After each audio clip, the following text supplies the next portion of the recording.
gentlemen, please welcome Steve Starks.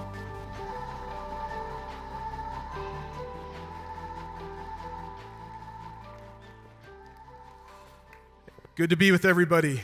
It's an honor to follow Gail Miller, who's an incredible person. I've taken it 16 years of working for the Miller family, the Miller organization. I've never once gone home embarrassed for who I work for. In fact, I've always been incredibly proud. And you can see she's an incredible leader, and I'm proud to be associated with her organization. It's a privilege to be here today. I know that Steve Young is going to speak in a little while, and which is an honor because I grew up cheering for Steve Young. I feel a little bit like a different 49ers quarterback, though, and that would be Brock Purdy. Some of you may not have heard of him. That's why I feel like I'm Brock Purdy right now. I think he was the last person drafted in the last draft, and half of the 49ers team didn't even know he was on the roster, and then he ended up having to start.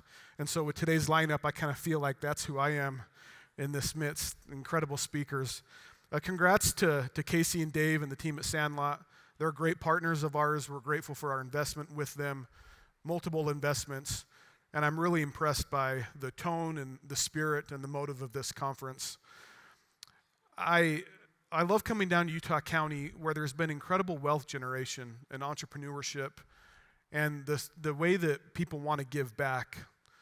Just a quick story. When I was president of the Utah Jazz in 2015, I came into the role and the naming rights agreement for the arena was about to expire. It had been with another company in Utah, Energy Solutions, that was rolling off. And so one of the first things that we had to do when I came in was to find a new naming rights partner. And we went through a comprehensive process, identifying potential companies, looking at those companies that we could align with. And a couple things became apparent through that process. Number one, you could tell who was really committed to not just building their own brand, but to the state. And the second thing you could tell was there was a celebration by some. All they wanted to do was talk about the exit. They just wanted to talk about valuations and exits. And as we went through the process, it became really apparent to us that we wanted a partner that was focused on more than the financial metrics or an exit. And so we had the opportunity to select Vivint and Todd Peterson and Alex Dunn and a bunch of other incredible people that we met because it was apparent that they cared more than just about valuations and exits. They cared about having an impact. And in fact, one of the things they said that impressed us is that they wanted to set an example in Utah County that it wasn't just about those things, but it was about giving back to the community and being involved long-term and lifting. And I think that starting with those guys and continuing with many other examples, Utah County's become a powerhouse in the state, and it's not just about the exit. It's about giving back. It's about enriching. It's about lifting. And that's a great compliment to all of you that are from Utah County and the ecosystem that you've built here. Today, I want to talk about 3 stories, if I could. I'm going to briefly talk about my story. I don't want it to be too autobiographical. So I'm going to talk about the LHM 2.0 story. And then I'm going to talk a little bit about Major League Baseball because that's in the news lately, and I think there'll be some passion around that. I know that there is in our offices. I grew up between California and Utah. By the time that I was in 6th grade, our family had moved 5 different times. I'm grateful for my parents and for the home that I grew up in. We had a great family culture, but we didn't have a lot of means. We grew up in a situation where I felt like I was perpetually the new kid at school. This allowed me to learn to be flexible, to learn to be patient, and for all I knew, life was great growing up with 4 brothers, and truly it was. It was great because of the story of my mother, whose 70th birthday was last week. And just let me talk about my mom for a moment, Debbie. My mom was adopted in California, the only child in her family. She was raised by 2 good parents, but they struggled with alcoholism. When my mom was 14, her mom had been in the hospital dealing with the effects of alcoholism. And my mom was home one day by herself, and the phone rang, and the hospital asked for her grandmother. And my mom said, she's not here. And the woman on the other line said, will you tell her that her daughter just passed away? That was my mom's mom. And that's how she found out that her mom had passed away. Her dad, dealing with the effects of hard life, opted to leave for a while, and so her grandmother brought her in, moved her across town, and she raised her. My mom transferred schools, very rough neighborhood, and she fell on hard times. She ended up not finishing high school. She gave birth to my older brother, and after a few years divorced, found herself single in Los Angeles. No family to speak of, but a ton of grit and a ton of heart. Then one day she is a witness to a traffic accident, and the police officer who gets a witness statement from her is Officer Steve Starks, and finds her to be interesting, unique, gets her number. I don't think police can do that anymore, but they begin a relationship.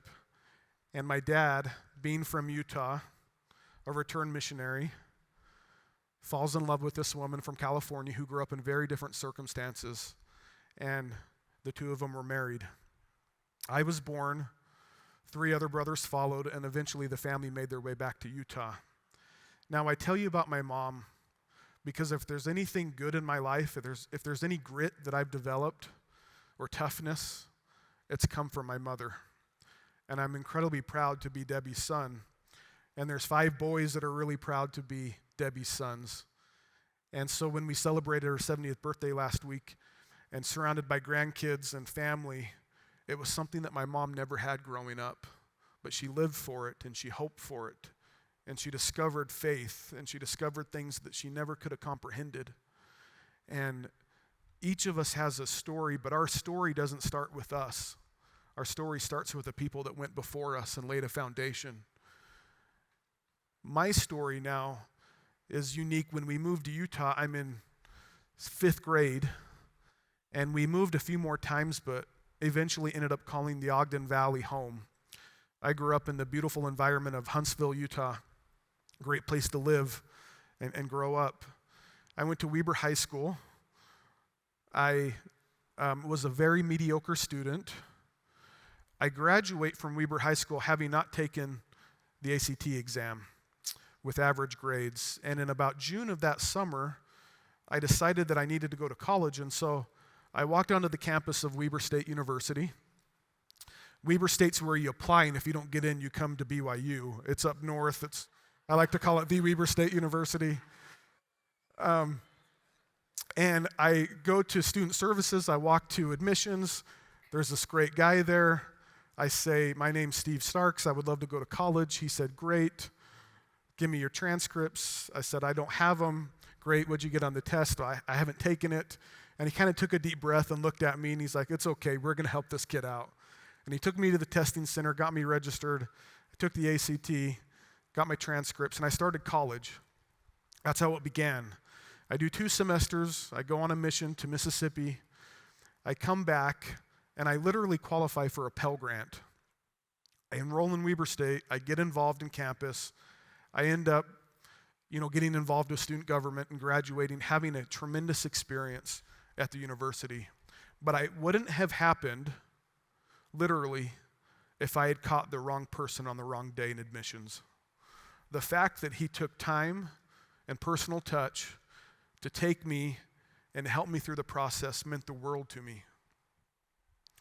And so it was a great honor a few years ago when we were in a position to set up a Starks Family Scholarship to help students, first-generation students, go to college. And it was full cycle to me because they made an investment in me and I could make an investment back. I graduate from college. I go to Washington, D.C. I intern on the Senate Judiciary Committee with the goal of going to law school. And after a few months, 2 things became apparent. I didn't want to live in D.C. and I didn't want to go to law school, so I came back. moved to Utah without a job, wasn't married, lived with my parents, and at this point in my life, I'm feeling like, man, all that college education and experience has led me here. I get the opportunity to have 2 job offers. One is to go manage the gubernatorial campaign for a gentleman named Nolan Karras. And the second one is to go work for a home building company called Destination Homes. I chose to go to work for Nolan Karras, and we ran for governor. We made it through the primary in 2004, or into the primary, and lost to John Huntsman Jr. I then went and helped Rob Bishop with the 2nd congressional campaign.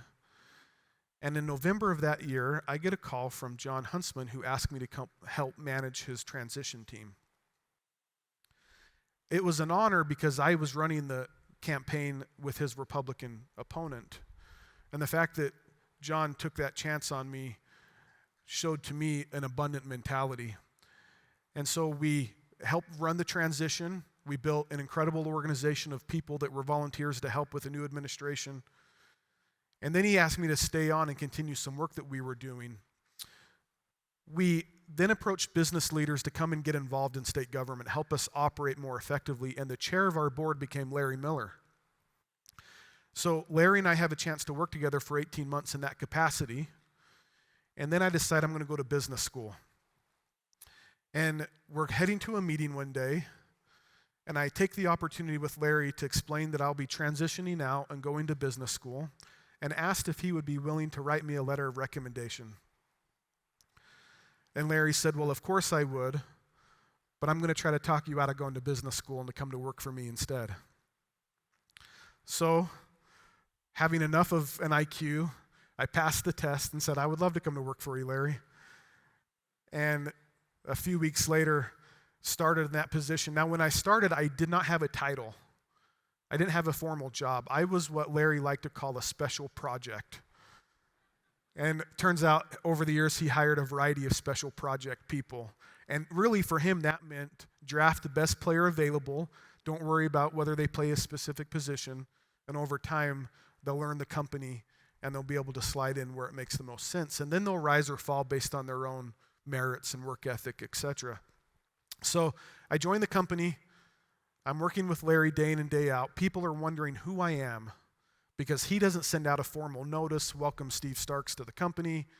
In fact, after a couple of weeks, on a Friday at about 5:30, I said, hey, Larry, we've not talked about compensation. I didn't know if this was an unpaid internship or if this was a job. And Larry said, okay, that's great. What have you been making? And let's come up with a number. And so we did. It wasn't a negotiation. And I think that my starting salary was $72,000. No, it was $80,000. And then Larry looked at me and he said, go and on Monday tell the head of HR that you've been hired and this is how much you're making. You can imagine how that conversation went, introducing yourself and saying, here's my salary. But in that same conversation, Larry told me some advice that I think is very applicable to this group. He said, Steve, throughout the course of your career, you're going to make more money than $80,000 a year. But I want you to know that so long as you have enough money to fix the fridge when it breaks, to take your family on vacation once or twice a year, and have a little bit extra in savings, money will not bring you any more enjoyment than that level of happiness. It might create opportunity, but it won't bring you enjoyment. Larry passes away a couple years later. We have a leadership conference, and we have Arthur Brooks, the economist and best-selling author, come and speak. And Arthur Brooks wrote a book called Gross Domestic Happiness. And a bunch of economists gathered data, and they looked at the average salary where people are the happiest, $72,000. And I thought back to the conversation with Larry, and he was right, and he's proven to be right time and time again, that money is not a source of happiness. Money is an opportunity to do good, to lift others, to bless lives, to create opportunity. But if we pin our hopes and happiness on money, we'll be sorely disappointed. It's been said that wealth is like seawater. The more we consume, the more we want, but it never fills us up. If anything, that consumption can lead to toxic behavior. So the virtuous cycle that Gail talked about is something that we it's part of our culture. It's the fabric of our DNA that we want to do good so that we can provide more opportunities for jobs, more opportunities to invest in great companies, and more opportunities for the foundation to contribute philanthropically. And so that virtuous cycle is a really powerful thing. It's not about the exit. It's about doing good. Throughout the course of my career, after starting in that position, I had a chance to hold a variety of roles. I oversaw some of our portfolio companies. I did mergers and acquisitions for a time, which I really enjoyed. And in all of those things, I learned the value of our reputation. And the Larry H. Miller signature is something that we take a lot of pride in. Because when Larry and Gail bought the Jazz, there was no business being able to afford to buy that. In fact, Larry told me one time that if he knew how to write a business plan, he would have run from the Jazz opportunity. But he signed his name on the line, and he gave his word, and he made it work. And not only that time, but time and time again, he and Gail delivered. And they stood by their name and their reputation. And I would watch as Larry would negotiate transactions. And the following conversation was not unusual. He would call the other party that we were negotiating with to buy a dealership or buy a business, and he would say, I'm looking at the attorney's most recent draft, and I'm seeing the red lines. Have you seen them yourself? And the person would often say, no, I haven't read it yet, or yes, I have. And Larry would say, I don't think that piece is very fair to you. Can we change that so it's more fair? Then we both would feel good about it. This is how I watch. This was my version of business school. Larry always said that when I walk down the street 10 years later, and if I cross that person, I want both of us to look each other in the eye and to both feel really good about what happened 10 years previous. It has to be a win-win situation. So that's what I grew up with, so to speak. And so when I did mergers and acquisitions, it was always that standard. That's how we did things. And what I found is that reputation opened doors. We once bought a dealership in Denver, Colorado. It turns out that the guy that sold it to us 20% less than a couple other offers he had because he knew that we would take care of his employees. The value of a reputation means more than you can ascribe to monetary number. And so the signature means a lot to who we are as a company, and we want to perpetuate and grow that platform that started with that single signature. 2015, I had a chance to become the president of Utah Jazz. I mentioned that. We did a naming rights deal with Vivint. We renovated the arena. We secured the NBA All-Star Game. We returned to playoff basketball, worked with incredible people, and we accomplished all of our goals except the goal of winning an NBA championship, which we're cheering Ryan and Ashley on to be able to get to the top of the mountain soon. And then in 2019, I became the CEO after a process with our board of directors. Gail talked about our governance. And a few months later, I'm with my family in St. George on March 16th, and our company at the time consisted really of the Jazz and our automotive dealerships. And our general manager, Dennis Lindsay, calls and says, hey, the team just took off for Oklahoma City. Rudy is sick. We're sure it's nothing, but we're going to be super cautious with him. The next morning he calls and says, he's still sick. We're going to be really careful and get the Oklahoma City Department of Health involved. Calls me later in the day. Hey, they've just swabbed him. They've done a test.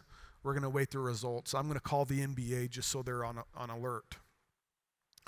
At about 6:40, my family's in the car and we're backing out to go to dinner, and Dennis calls again and says, Rudy just tested positive. He has COVID. Now, put yourself on March 16th. COVID was a thing, but it wasn't a thing, if you know what I mean. Like, it was something across the ocean. And for the next 12 hours, the world changed, and we were under a microscope. I go inside, tell the family they're going to have to go to dinner without me. I turn the TV on, and the game is on ESPN, and they're holding the Jazz and the Thunder apart, and nobody knows what's going on.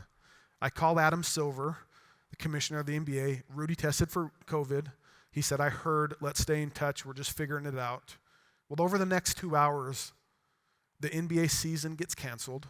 March Madness gets canceled, venues across the country are shut down, and our world as we knew it changed. In fact, the next day I flew to Salt Lake. Our players, after a long ordeal, finally were able to get home. The state epidemiologist greets them on the plane and says, all of you are going to go home and stay in your house for 2 weeks, and then we'll be in touch with you and tell you what we can do. I go back to St. George to pick up my family, and the last public meal that we had in a restaurant was at Subway on the north end of Fillmore in a convenience store for 3 months. All of us experienced this, right? COVID had a big impact on our organization. It shut our theaters down, the arena, the jazz season. It shut dealerships down in several states. But more than that, what it did is it served as a catalyst for us to talk about the future. And because Gail had set up that governance structure, we had a board, our management team, the Miller family, and the board of directors really came together and talked about what we wanted the future to look like, and ultimately decided that we wanted a more diverse portfolio of businesses and investments.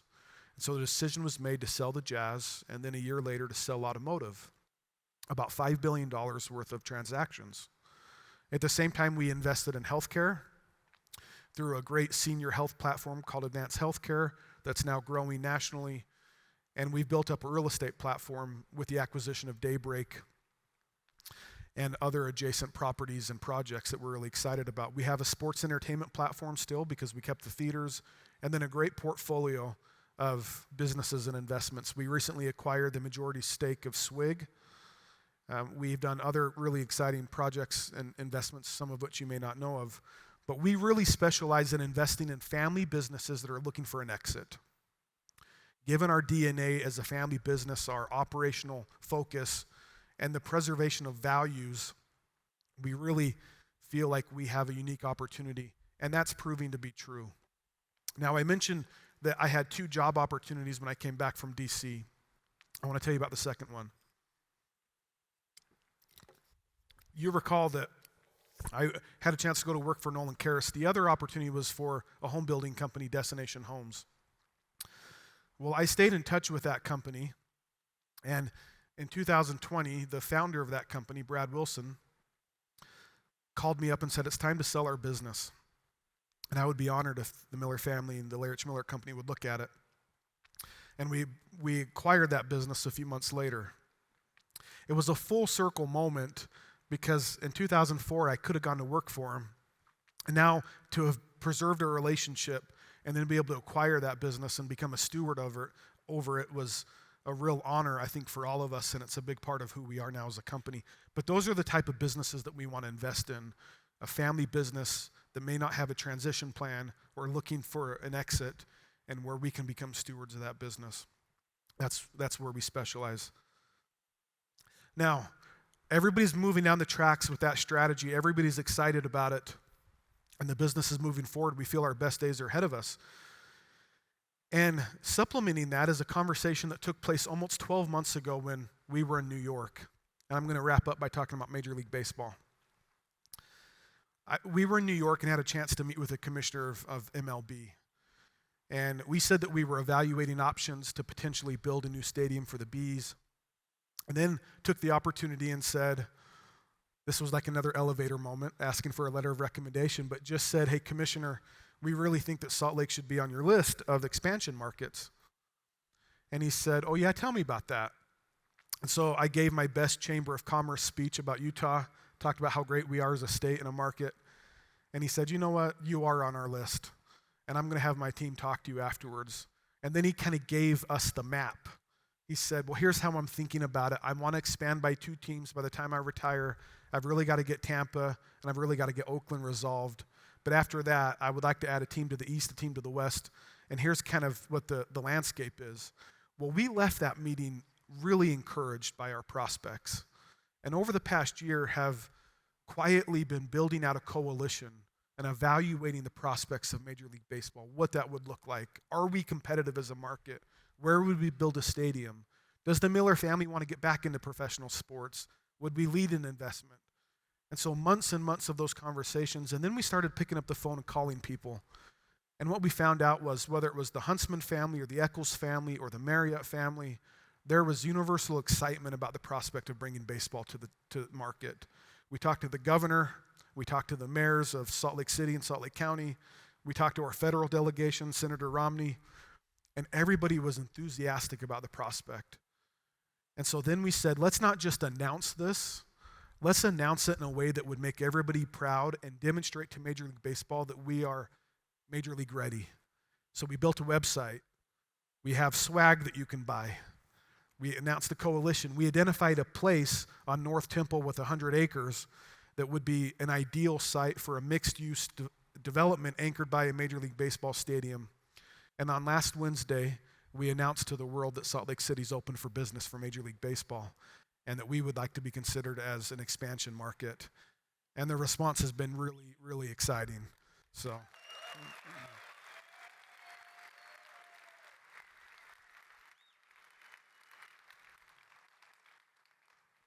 we're going for it. We believe we're on deck. We believe that Salt Lake, and by extension, the greater Wasatch Front, is a major league market. We love our prospects for it. Join our coalition. We need your help. Go to bigleagueutah.com. Sign up. Buy hats. All of the money is going to go back into the cause. Go invest in Little League baseball and softball. We want to raise the profile of baseball in our state and be ready for this. And we wouldn't be doing it if we didn't believe that we had a real shot at it. And so we're going to give it everything we have. And just in closing, when we talk about stories, Gail talked about raising her family around the baseball diamond with Larry playing softball. I can't think of a better way for Gail to cap off her incredible legacy than by coming full circle and helping bring Major League Baseball to Utah. So let's make it happen. Thank you very much. You ready, man? Party people!